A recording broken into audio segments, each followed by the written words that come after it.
Hi, this is Evan Marc Katz, dating coach for smart, strong, successful women and your personal trainer for love. Thanks for coming back for the third video installment on this blog. The second video installment was based on your responses to my survey, and it was entitled, "You Don't Attract the Wrong Men, You Accept the Wrong Men."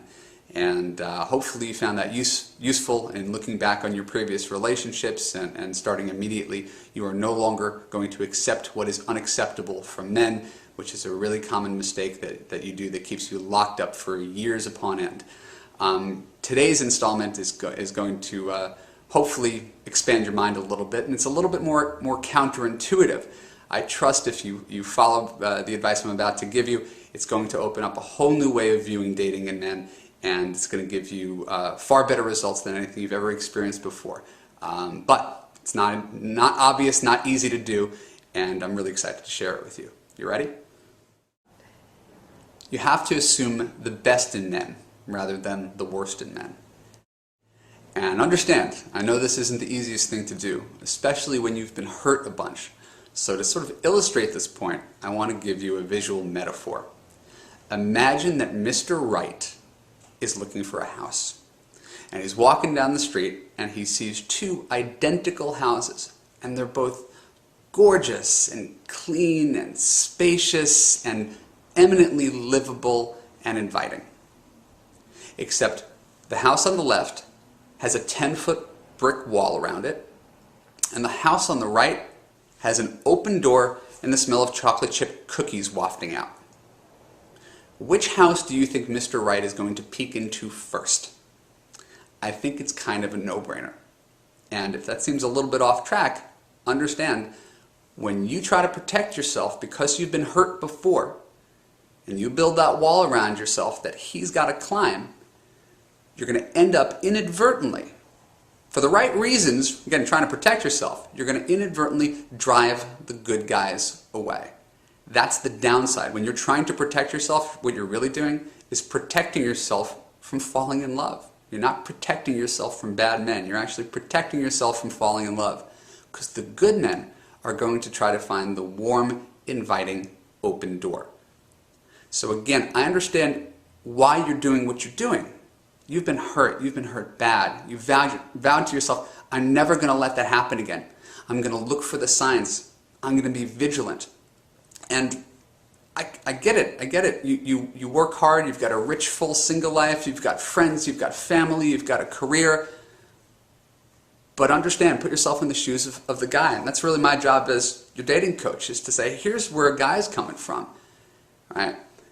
I don't want to have to prove my trust because some guy hurt you in the past. I haven't done anything wrong.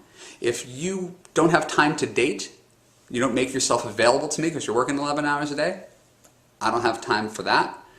I don't have time to be mistrusted, to be interrogated because you're trying to figure out where this relationship is headed when it's too early in the process, or how I'm going to hurt you, or how the other shoe's going to drop.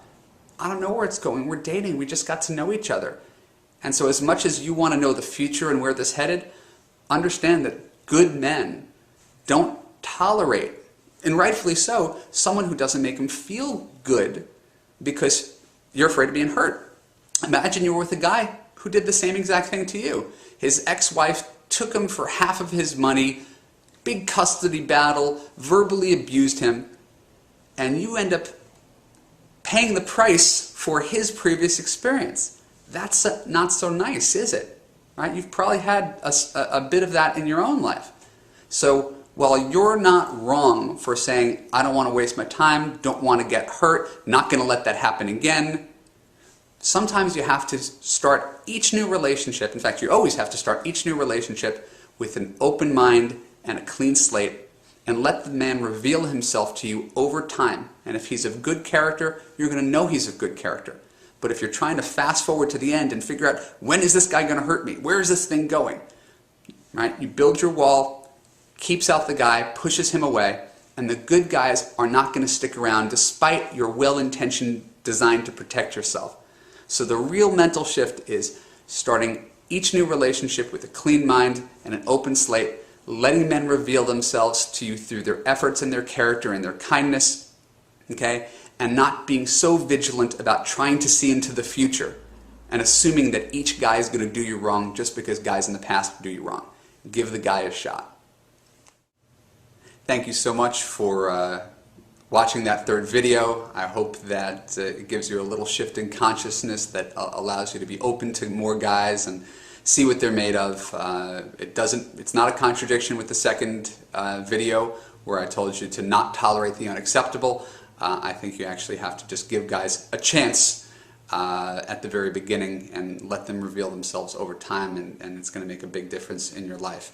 Men do love it when you're warm and inviting and trusting.